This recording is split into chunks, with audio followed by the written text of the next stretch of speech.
Hope is that today will be super interactive. I'm going to share a few slides that are aimed at discussion. And I hope that you will not, you can put it in the chat box if you need to and want to, but please come off mute, share your thoughts. I am hoping to be here as a facilitator of your ideas, and you're welcome to put things in the chat box, into the Google Doc, say them out loud. This is supposed to be a collaboration of How to Conference. Oh, and I wonder if I have timings built in somehow. Oh, well, if I do, I apologize. So many of you are going to be attending the DNI conference. And so we'll talk today, it's kind of timely, about how to do poster presentations, particularly how to break that awkward silence at the beginning when you're presenting a poster, other tips for increasing the impact of your poster session. We'll talk a lot about networking and social connections, thinking about first impressions and beyond, how to figure out who you want to meet and go about meeting them. What is etiquette and materials for sharing your contact information, and when should I reach out to a new contact? Then we'll talk about how you choose which sessions to attend at a conference. And then finally, ask your peers any question at the end. Ask me anything session. Bring your questions for your peers to answer. And no question is a silly question. We're all at different stages of learning things, and we actually have different knowledge. It's not a linear one-directional scale. And so I hope you'll ask questions and share generously with your peers. So let me pause. Any thoughts or questions about how we'll do today before we jump on in? Okay, I'm going to ask folks to do a lot of things today because it'll be tremendously boring if I am the only one speaking. I'm going to ask you to give thumbs up or green and red for little votes on things. I'll ask you to share your thoughts and give an awkward silence until we hear from a number of folks. So thank you in advance for putting up with maybe my corniness and my ask of you to be engaged on this. So let's just see, by a show of hands, and use any emoji that you want, hands up, green, whatever. How many people have been to a conference before? Awesome. Oh, fabulous. Check it out. Okay, lots of experience. And also, I'm seeing some folks for whom DNI might be their first conference. Fantastic. Welcome. We're excited about this. How many people have had an awkward experience at a conference where you didn't know what to do? You were trying to figure out how to navigate either a social or technical or scientific situation, something that felt a little awkward and uncomfortable to you. Oh, yeah. Oh, 5, 6, tons of us. Okay, we've all been here. And so I hope that we can share that vulnerability and advice for one another as we go through.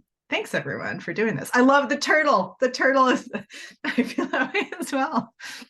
So I want to also add some conversation and context. We're going to talk a lot about norms, professionalism, other things like that. And I just want to acknowledge that there are no objective right or wrong ways to be professional.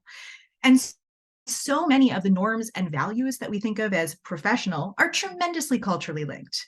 A lot of the US cultural norms that are of what are considered professional are very much linked to white supremacy culture, class, privilege, and so many other constructs. And as we're, part of this is we need to do advocacy to change norms in this long-term strategy. And in the short term, it may be helpful to have ideas for how to navigate this space that we're in currently alongside long-term advocacy and change. And if you're interested in learning a bit about this, I included a link at the bottom, and I can also put it in the chat box at the end. That's about professionalism and white supremacy culture norms, if this is a new idea and you want to read more. So as we talk today, call us in, call us out, share different ideas and experiences with your colleagues. I see a hand raised, maybe for a question. Go ahead, Nalangi. No, I just forgot to lower mine. Sorry. Oh, no, that's fine. Great. Okay, so let's jump on in and chat. How do you present a poster? Break that awkward silence. I have a couple ideas of how you might do this, and then I'd really like to hear from you, because I think many of us have presented posters and navigated this awkward silence. So there are a few good practices. Either you let the visitor read the poster alone, if you're feeling particularly shy, or you briefly narrate your poster. But ideally, you're not reading your poster word for word. So what should go into a poster narration? Your goal can be keep this under 2 minutes, give them enough to understand, and ask you a question. What's the context? Briefly. Why did you ask this scientific question? Why was this relevant? Who was in your study? And then the smallest section is what was your design, exposure, outcome, and your analysis. And I put all of these in parentheses because this is not the part that people are going to be thrilled to hear about every time. And if they have a question, they will ask you. And then most of your time can be what you found and what it means. Aim to have this less than 2 minutes and practice with your buddy. You can give your poster spiel to your friend and they can help you figure out like, oh, actually, I had a question about this. Or you could cut where you talked about how you constructed your models. So anyone have some ideas or tips? How do you usually narrate your poster? Anything missing here or that you want to add?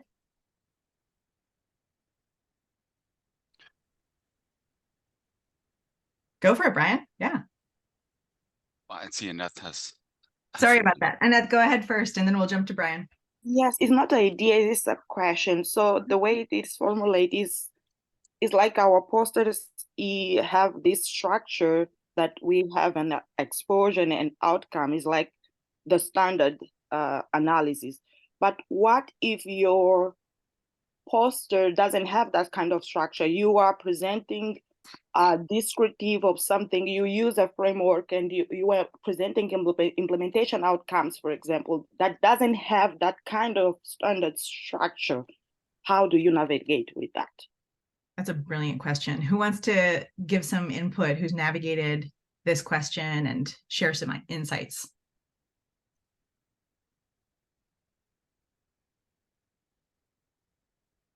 I'll give them a brief thought and then others can jump in. Oh, Megan, go ahead. Megan, go ahead. Yeah, I was just going to say my poster last year was a qualitative poster. So definitely like a qualitative study. So definitely didn't have those elements of design, but I think sort of whatever method, like whatever methods are or design are relevant to the work that is on the poster, I think could fit maybe. Awesome. Thanks, Megan. What other thoughts do folks have? Okay. I totally agree. Spot on. Kelly, go ahead. Well, I was just going to say, I mean, I presented a poster at not a D&I conference, but earlier this spring, and it was around an opinion paper. And so there was no, there was no real outcome or design, but I still was able to create the poster around, you know, why we asked this question, kind of what we were hoping to get at, like, A, the argument for the opinion piece, but then also B, what we were hoping to get out of this opinion piece and kind of where we were hoping to lead like the scientific research agenda after that. So I think what really what Megan was saying, you know, whatever makes the most sense for the topic that you're presenting on, it doesn't need to necessarily be like the exposure or the outcome necessarily, but just whatever makes the most sense for what you are presenting on. Spot on. Thanks, Kelly. Brian, you were going to add?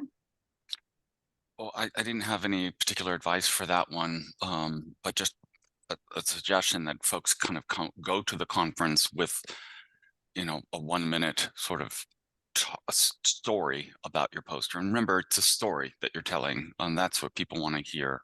So you have to create some interest, some excitement, some tension about the question or the exploration of the topic and why it was important, and then you know, deliver the sort of the punchline or the conclusion of this, and leave them, as you indicated, wanting a more detailed explanation. And I think if you write that out in advance and you have it handy, you know, after the second or third time of sort of giving this to this brief talk to folks, you'll be able to adjust it as you go. It can also be helpful to have 1 page. If you have an abstract, probably the abstract that you submitted, if you have a handful of copies of those around, so if somebody is interested, I wouldn't hand them out necessarily, but having them available in case somebody wants to. Sometimes people will take pictures of your posters, but this is another way of making it easy for them to walk away with some information, and that can include your contact information. So it's going to be a good way to kind of make professional connections with people. Thanks, Brian. That's such useful advice. Yanfang, go ahead. I really want to echo what was said by Brian and also offer a specific example. So back in May, in the LAPIS symposium, and there was a MPH student, actually she graduated, and she won the Best Poster Award. I think like my interaction with her at the first time was that I can really feel her enthusiasm about her own research, and that was so impressive.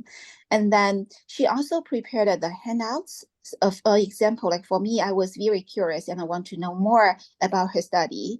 And then she would say, hey, here we have more details for you. So that's really a wonderful experience regarding like how exactly to create the space as well as a kind of like the emotional connection. Because if there is only the poster alone and then you won't see the narrative, it's a huge difference like to see the person as well as have a conversation and have the materials to follow up. Thanks, Yanfang. That's super useful. And I agree, enthusiasm is infectious, and it's great to be the shepherd of your science, the messenger of your science, and do that with the enthusiasm you want people to feel about it. Great. This is fantastic. I'm going to share a few other ones. How do you get started? Has anyone been in that awkward position where you walk into a poster hall, there are 1,000 posters, you're one of the 1,000 posters, and people are just kind of milling by? There are lots of ways in which you can draw people in, and all of us have different personalities, and we may migrate across this spectrum of how comfortable we feel calling people in. So one way that you might try that's a little more passive is, hi, Dr. Weiner, let me know if you have any questions about my poster. That one, we'll let Brian review this poster on his own, ask me questions. This is very useful if you're wanting to greet someone, but you're feeling a little more shy. If you are a little more active, you could say, hi, let me know if you would like me to walk you through my poster. And you're offering, and they can accept or decline. Very direct, which is my approach, is, can I walk you through my poster? And you may not be that personality. So there's a whole spectrum here of how you might welcome someone into your poster. I would encourage you to avoid just standing quietly, because that is, can make it a harder social tension, and your science may not shine as much. The other thing that you can do is ask people a question. What brought that, like, tries to pique their interests? You could say, are you also interested in policy implementation science? What brought you to D&I today, or to this global health session of D&I today? What do you study? And general psychology, people love talking about themselves. People will be interested in your science if they feel like you are interested in things. The other thing that this is very useful for is asking a question about their interests and their experience and listening to the words that they use. What this can help you do is gauge how much prior experience they have with a topic, so that when you give your narration, you can gauge it appropriately. So, if I don't know Brian and he comes up to my poster and he uses words that indicate that he has a high level of expertise in a particular area of implementation science, but is new to a particular area, then I can gear my narration in a way that will make the most sense to him and not make assumptions higher or lower knowledge content-wise. Brian, sorry to keep using you as an example here, right here on the screen. Yanfang, did you have something else you wanted to add? Oh, no, actually, I forgot to lower my hand. Eddie, you had a question? Go for it. Oh, maybe no. Any other thoughts or comments about this? Anyone else have another phrase they like to use to welcome people into their poster? What other phrases do you use? Only here, not a phrase, but one thing I would like to share is, for me, it really helped to have colleagues rally around me when I was about to present my poster. Like, I had a couple of core friends and my friends that were at the conference, and just having them there, presenting to them first, just help to like break some of that anxiety. And then it seems like when some people are there listening to your poster, others will also get interested. So if there's the community that can rally around you, that was really helpful for me. I love that tip, Onay. Have your buddies rally around, create interest in your poster, make you feel more comfortable. That is such a useful tip. Thanks for that. Anyone else want to add? Yeah, go for it, Crystal.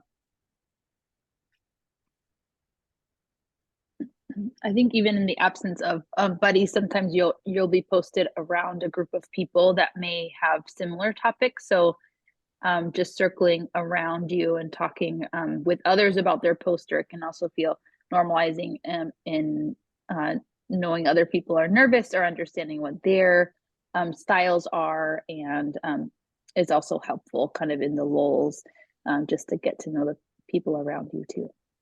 Thanks, Crystal. That's spot on. Brian, go for it. It can be a little awkward if you have more than one person. Like if you're talking to somebody in front of your poster and another person walks over, what to do. I sort of interrupt my conversation with the person I'm speaking with just to acknowledge the other person, and just use any of these kinds of questions. Probably the more indirect ones. Let me know if you have any questions, or something like that, just to make them feel they're not excluded from what might appear to be a very intense one-on-one conversation, but to kind of bring them in if they wish, or at least open the door for that. Thanks, Brian. That's that's a really common situation. I love letting people know, like, hi, welcome to this poster. I'm just chatting with this person about, the methods that we used on this study based in Kenya, thinking about determinants of fidelity. So welcome in if you'd like to hear more. Something like that has catches them up too of where you've been so far, that they understand what's been covered. So I'm going to move us to the next bit of time, because this is narration beyond words. And these are things that you do already, but that will be extra helpful when you're in a busy conference hall. As much as you can feel comfortable, and we all have different levels of comfort and ability with this, maintain eye contact with your visitor. Point to each of the visuals that are being narrated on your poster, so people are actually looking at them. You can trace, shapes with fingers if you have a process-oriented graphic or something. Keep your back towards the poster if possible, and towards people, but don't block your poster if people want to read it, particularly like Brian said, if you have multiple people coming along. Yeah, point to the portion of the poster you're talking about. Yeah, that's also really helpful. And then keep your business cards on hand if you have business cards, and include your email on the poster. So let me pause for a second. What tips do people have about this? Because Megan, you had a great question that you raised, which is maybe not everyone knows how to have business cards, does have business cards. Is this an antiquated thing? How do we do business cards? Do they still exist? Brian asks. What's your guidance, Megan, and others? Well, I don't know. So I made the mistake last year of I didn't the authorship list was on the poster, but there was no contact email for more information. And I wished that I had put that in the bottom corner. And then I also I haven't gotten business cards made since I've been a student, and I've actually gotten business cards for an event for something else. And so I know now, as of a couple of weeks ago, that it's really easy to get FedEx printed business cards, 100 for $12. That would be really easy to do. But I was wondering from other students, especially, do you use UW logo? Do you make it generic? I don't know if other people have ideas, or yeah. And then the other thing, this is kind of separate, but for the posters is, I know some people do QR codes, and I'd love to hear if people have experience of using QR codes and what they link it to, or how they do it. Thanks, Megan. Brian, you want to add some to this? Oh, just to emphasize, I think the new thing is QR codes as opposed to business cards, just as a way that people can walk away with, and that may be a substitute for my old-fashioned suggestion of having paper copies of your abstract. So I've seen a lot of folks move in that direction, and that can be another way you can include your contact information so people can get in touch with you later. Yeah. I've heard that LinkedIn has QR codes for your exchanging contact information pretty easily within the app. I do not personally have the app, but my partner encouraged me to do that because it will be helpful for my professional development. Gift, do you want to add? Yeah, LinkedIn is great, but I also think linking your QR code to your publication list is Mm, also something so that you can connect people to, the bunch of research that you do as well. awesome. Yeah, I like that idea. That's a great one. Gift for figuring out how to get more in contact, particularly if you're a trainee and looking for other opportunities, finding ways to link to that information. Any other tips or ideas about posters and how to narrate them and call people in? The next section we'll talk about is networking and social connections. Yeah, Sarah. Yeah, I think the QR code is really nice because sometimes you link it out to your poster. So sometimes, the distance between you and the presenter, it can feel awkward, especially if you don't have much space. So having them looking at the thing on their device even as well sometimes helps, and it keep them for, a longer time. And so sometimes I think that can also be a strategy in terms of if you want to maintain some distance. Yeah. Yeah. Thanks, Sarah. That's a really helpful one too. Particularly if you're doing a pass by and want to look at the poster while you're drinking the coffee. And right now is the moment when the coffee line is short. So you're trying to get there in time. These are great tips. Any other thoughts before we move on? That actually like brings up something that I was thinking of is like, don't get discouraged or like feel like it's like a personal thing if somebody just walks right by and doesn't really look. Because I know I've been in poster sessions and I'm like, there's so many posters to try to see, and I have like a list of a few that I like want to make sure I get to, or so yeah, I always would like feel bad walking by posters, or like when people were like wanting to tell me about their poster, and I was like, oh, I'm just trying to take a quick look before I move on. Yeah, I'm sorry, I'm trying to make it there. Yeah, that's a great point, Megan. Kristen. Yeah, you might bring this up in the networking piece, but since you mentioned LinkedIn and people are talking about, linking to things, just a reminder to take a few minutes to update your pages of where you are. Assume that people who look at your poster are going to Google you. And so make sure to the extent you have control over like your UW student page as you're on there, or your LinkedIn or whatnot, that those are up to date and accurate before you go. Oh, Kristen, that's such gold advice on how to make sure that people can reach you and know exactly where you are. Thanks. These are great advice. Thank you all so much. I was really worried at the beginning that maybe folks wouldn't be as engaged. And I just wanted to appreciate, like, you all have been so engaged so far and have such good wisdom. And I'm learning tons of things. So thank you. Let's chat a little bit about networking and social connections. One of the things that you can practice ahead of time is introducing yourself concisely. And I include this meme in the corner about, hello, my name is Inigo Montoya. You killed my father, prepare to die.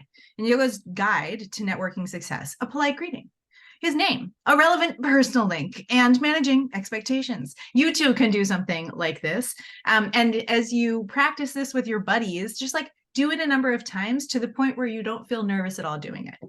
Include something like the university or department or degree program that you're in, the year that you're in, what you're interested in very concisely. And then the details that you include are going to depend on the audience and situation. So you all did introductions right now. As we started this session, you introduced yourself, how you're connected to WISE. Some of you included what you're interested in. So this is a great way to practice something ahead of time that can allow you to say hello to folks. Any tips or tricks, anything else that you use to introduce yourself that is particularly helpful? Go for it, Brian. Yeah, sorry, I didn't raise my hand here. After the introduction of yourself, it's good to have a sort of a one sentence hook as to why you're connecting with this person or what the connection is. Like, oh, I read this article that you wrote, that, or something like that, or I heard you speak, or something like that, so that they understand why you're approaching them, and then a question. So those are two ways I think you can engage people. Otherwise, you introduce yourself and it can be an awkward, like the person doesn't know, like, why are we talking and what is it you want to talk about? So expressing interest in some work that they've done and then asking a question about some work that they've done is a good way to draw them in. Brian, thank you so much. That is incredibly clutch advice and very helpful to avoid that awkward silence right after an introduction. Any other tips or advice?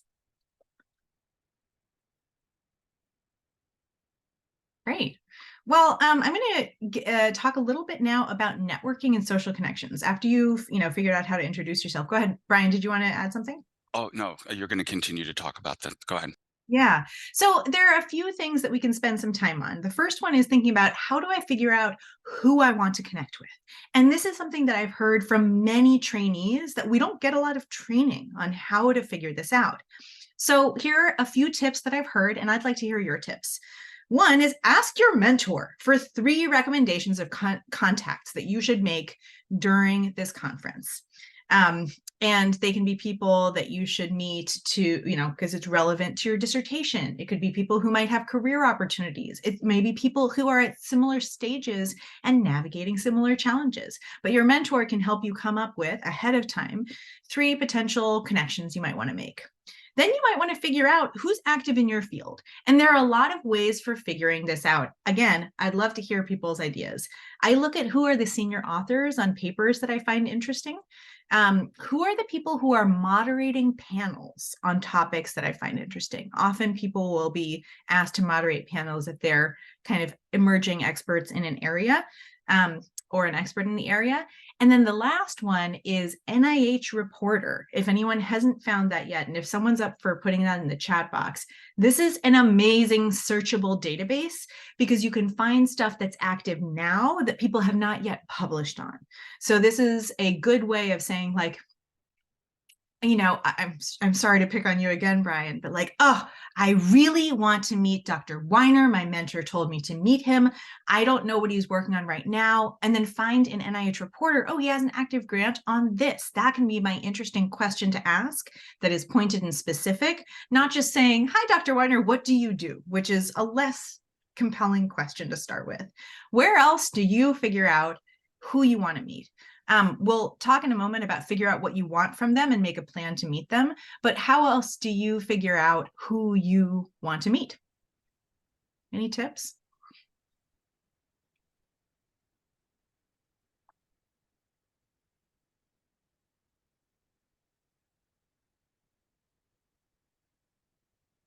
Okay, well, let me know how this goes. You might try this for this D&I meeting, and then you're like, oh, actually, these were not helpful.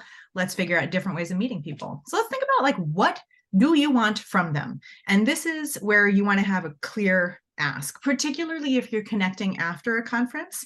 And it could be for a huge variety of reasons. Maybe you're interested in being a postdoc with them or getting a job with their research group.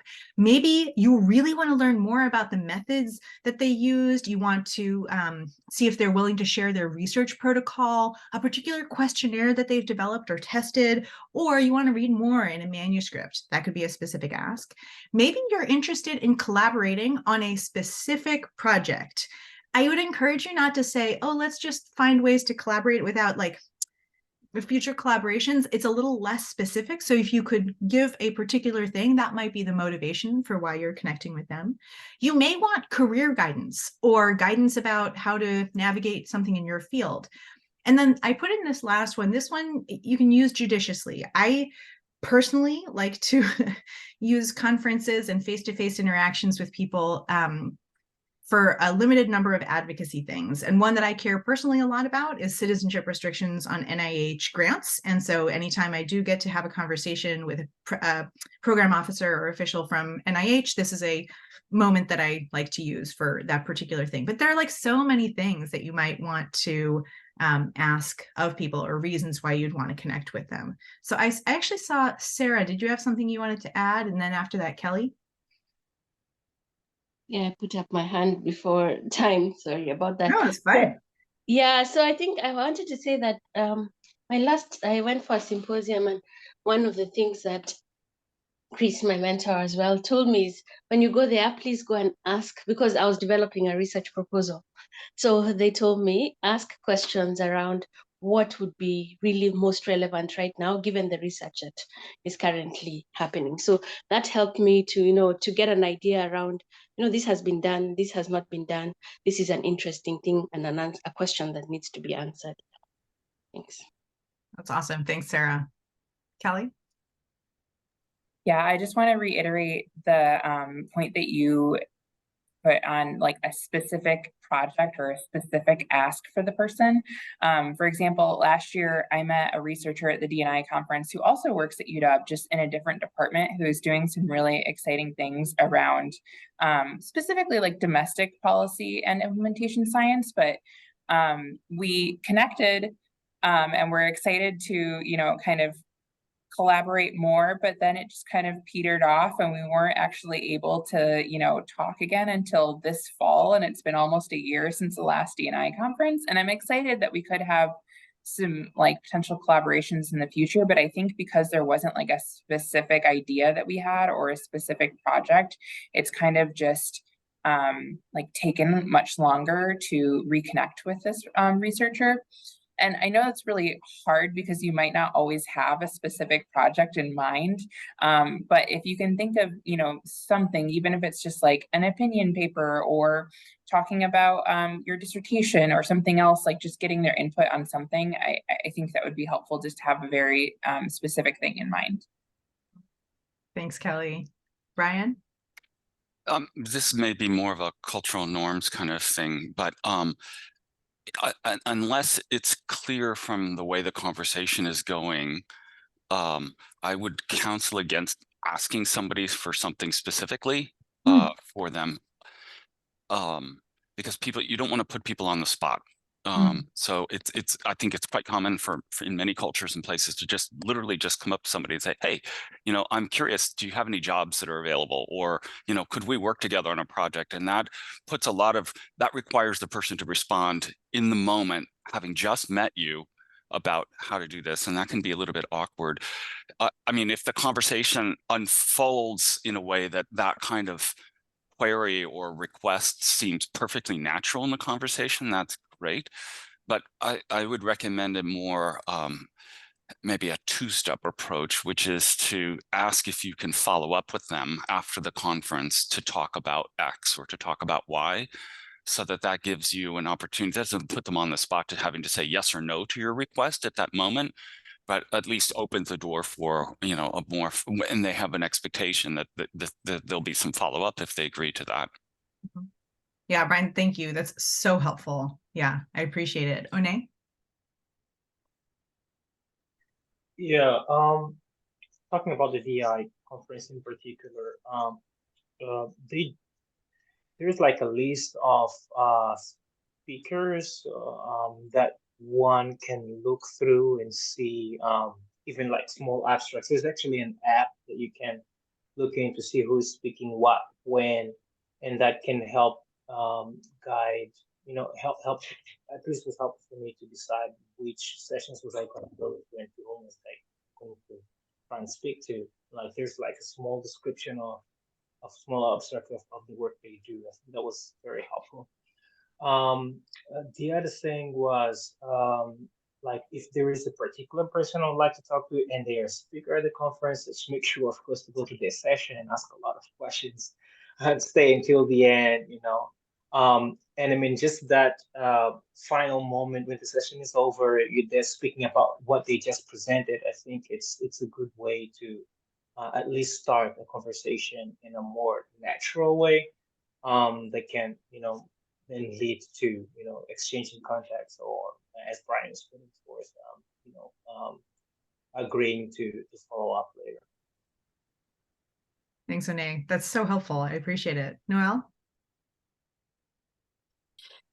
Yeah, sure. So I had a quick question, and I think it hinges on what Brian and Kelly talked about. So from my experience, it looks like most people tend to connect. There's the hype during the meeting, and then you meet a lot of people, maybe within that period. But over time, I think there's a quick drop in terms of even maintaining the networks that you established, if they were really established. So I think I was wondering how what are the strategies to maintain the networks that you want? Because oftentimes, for example, if you've been to several of these conferences, and then you meet people today, and then you are all excited, and after some time, no communication, no nothing. And then when you meet again during the next conference, you're like, oh, like it's kind of up and down. So I think I'm kind of curious to know how best to maintain the level of networking communication. This is a great question. I might actually even put up this question. Actually, let me share this one thought and then go to that, which is like making a plan to meet people and then what you do about it. Because Noel, that's a really important and perfect question for like, what do you do about it? I had some ideas for how you make the plan to meet these folks. You can ask your mentor to introduce you in person. Please remind them to make this introduction. You can get a conference buddy and ask one another to help you with introductions because your networks are very wide. And you can just be brave and introduce yourself directly. Ask a question like One said during their session, visit their posters, say hello in the hallway. And then I wanted to bring the question that Noel asked is like, so you've made a new connection. What do you do next? How do you choose to reach out to them? What's in that first email? What do you ask for or offer? And how do you keep connected in the absence of direct collaborative work? So this is where I'd love to hear people's thoughts on how do you do this?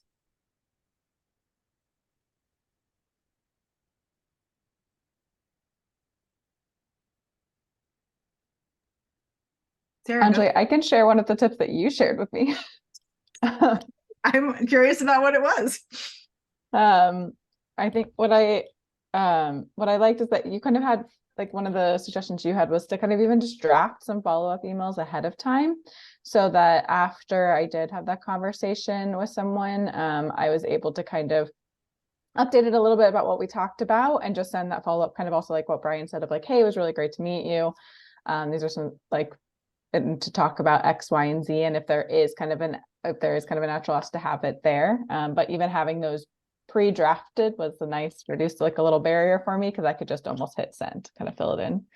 And sometimes it was just like, thanks so much for meeting me. I hope that I can contact you when I have, like with the conference that I attended in March that was about this very specific method. There was a lot of conversations about, do you mind if I reach out when I'm in this phase of my research where I'd love some more kind of expert opinions on this? And I'd kind of just reiterate that in the email. Sarah, I love, well, I mean, this is so biased because I gave that advice, so I love it clearly, but but I think one point that you made that's really important is keeping track of details and writing down details about this person and the connection and the conversation you had. I have a brain like Swiss cheese. Things fall out of it as soon as, unless I write it down. So if you can write down notes about why you connected with this person, your follow-up email is going to be so much more helpful and they'll more likely remember you. People used to do this on the back of business cards. If people handed them out, write down 3 things about that conversation that you had as soon as you get that card. If it's, a more less business card oriented approach, you might think about, as you mentioned, Sarah, like pre-drafting an email of these are the 3 things that we had a conversation about and what I'm thinking of following up on. Yeah. What other advice do folks have?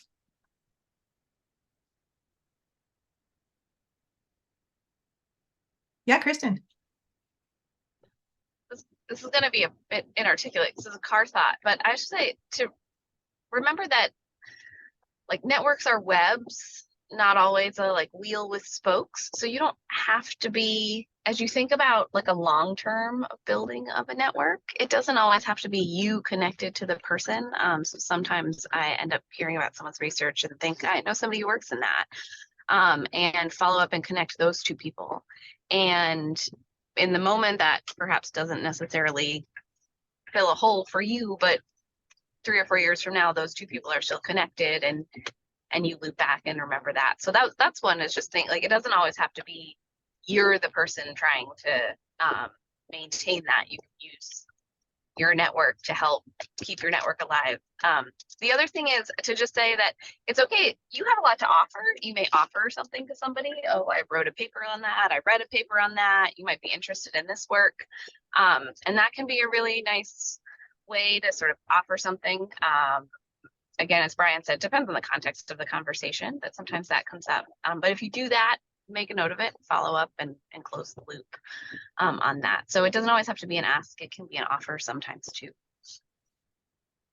An awesome point, Kristen. One of my favorite ways to like keep a connection that's not a direct collaboration right now alive is to like just continue sharing resources as you think of it. There's one person that I'm thinking of where, you know, who I like personally idolize, but have never had the need or opportunity for direct work is Lindsay Zimmerman, who does a lot around systems dynamics modeling and works at the VA. And, you know, I just think her work is fantastic. And so I don't know if this is good or not, but we've stayed in contact on email for years now since I took the tighter class, and I'll share, hey, I saw this paper and it reminded me of some of the, you know, meetings that you do to figure out priorities, or we actually just wrote this paper about systems analytic methods and how they work in articulating mechanisms and stuff. So there are some ways in which you can stay connected with groups. Or here was a webinar that my colleague gave, and I thought that it might be interesting for some of your trainees, things like that. You know, as much as you can use them, not sparingly in the sense of like it has to be perfect, but you don't have to be sending someone an email every week. You know, this is a stay connected somewhat. And I really like Kristen's note of offering to make a connection, because that can be really valuable. Does anyone else have any thoughts or comments on this? Peer networking can be really powerful. Thank you, Crystal. Likely because we're all trying to build, sometimes arranging some quarterly meetings for brainstorming and strategizing collaborative projects. I really like that. That's an excellent point. Networking with your peers and figuring out how to do that. I'm going to give a few other notes, and then we have a little bit on how to choose which sessions to attend. Go for it, Brian. Sorry, just a quick interjection for those who've not been to the D&I conference in previous years. You probably know this already, but this conference is largely attended by and is heavily focused on sort of domestic US focused dissemination and implementation research, and the vast majority of attendees are US based. We are a small but mighty contingent of people who do work in global health. So I think it just to be able to manage your expectations around that, I think would be really helpful. And I certainly would be, there's a great opportunity to meet some of the authors of, for example, of key papers or lines of research that are US-based researchers, and certainly be happy to help people make those connections with some of my colleagues and peers. But I just want to make sure that folks understood that this conference does have that sort of feel to it, and it's very healthcare focused as well. So for those of you who do more community-based work in implementation science, I think you'll find a lot of folks talking about healthcare delivery, healthcare professionals, and so forth. Thanks, Brian. That's so valuable and helpful. And also thanks for the offer for doing introductions and also expectation setting around what this conference is. I'm going to, at this point, give a note, because I think, Crystal, you brought up peer mentors and peer networks. This is a note for all of us, because we are all peer mentors to one another. And some of us are mentors in a more hierarchical, formal way. This is a really nice opportunity to invite your mentees or your peer mentees into a sidebar meeting or a socialization event. Welcome people in to your network. It is, as Kristen mentioned, a web. Ask your mentees who they want to meet, and please follow up with them to make sure that that loop has been closed. Meet with your mentees in a pre-departure meeting and make sure they've got a conference plan. So this is like, you can do this at any stage of training, because we all have different knowledge and can support one another on this. I also wanted to make a note that a lot of scientific collaboration or relationships are built on social connections. And different personalities and identities can make this social engaging differentially accessible. So be thoughtful as you craft social engagements, and think about how to do this for inclusivity and comfort. And I'm just going to mention a few things that I've navigated. I'm not a big drinker, so if you're having social events that are only at a bar and it's only around happy hour, think about who that's including or excluding. Some folks do or don't go to bars for religious reasons. I also don't hear very well, particularly in busy areas, and so places that are very loud can make it harder for me to understand what's going on in the space. So just think about those things as you're trying to make spaces as inclusive for your networking along the way. And I also wanted to give a few hypothetical situations. All of these have happened to me, and I'm curious. There is no right or wrong answer here, just a reflection that we might say yes or no to things based on our personality, based on our identity. So this is where I'm going to ask for thumbs up or thumbs down for what you would say, or red or green for yes or no. What would you say? So the first one, My current NIH program officer, who's the one in charge of my grant, invites me for a coffee at the hotel where the conference is taking place to discuss my grant and next steps. Well, if your PO offered you this, would you say yes or no? Okay. Couple of yeses. Okay. Yeah, a lot of yeses. Okay. This is a different one. A PI that I think might have a postdoc for me invites me to a bar one-on-one for drinks to discuss career opportunities. This is like slightly more murky, but like yes or no. What would you say? Some yeses.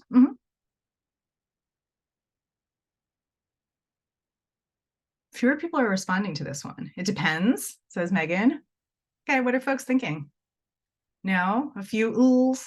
Yeah, different faces. No, not sure. Okay.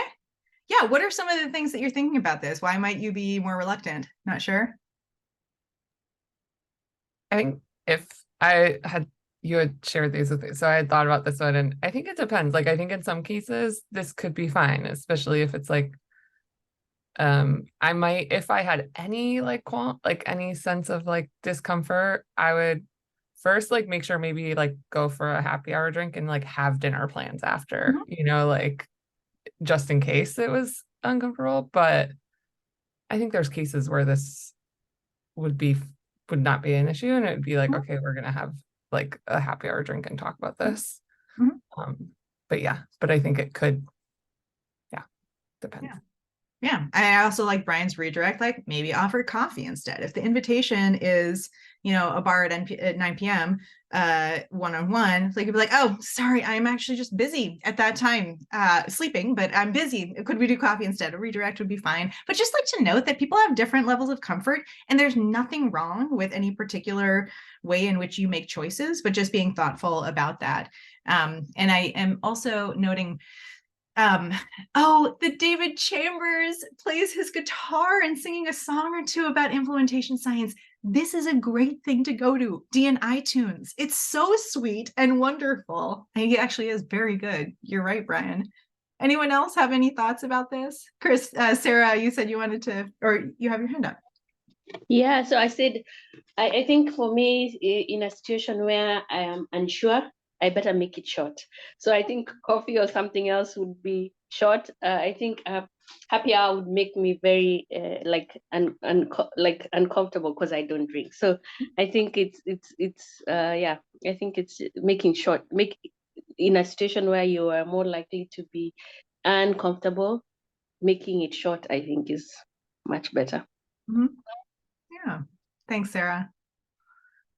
Great. So the last thing I want to just kind of note on this section is, we talked about this before. Any other tips? Maybe you could drop them in the chat box of how do you share contact information with folks? Because we're at time and I want to note, Oné mentioned this before, choosing sessions to attend. There's a great app that is put on every year by the DNI conference by Academy Health. This is what it looks like. It's very useful. Thanks, Brian. Thanks everyone who has to run. Make your plan ahead of time. Pick topics that interest you, either in methods or content area. And I also just want to note that your buddies can be really helpful here.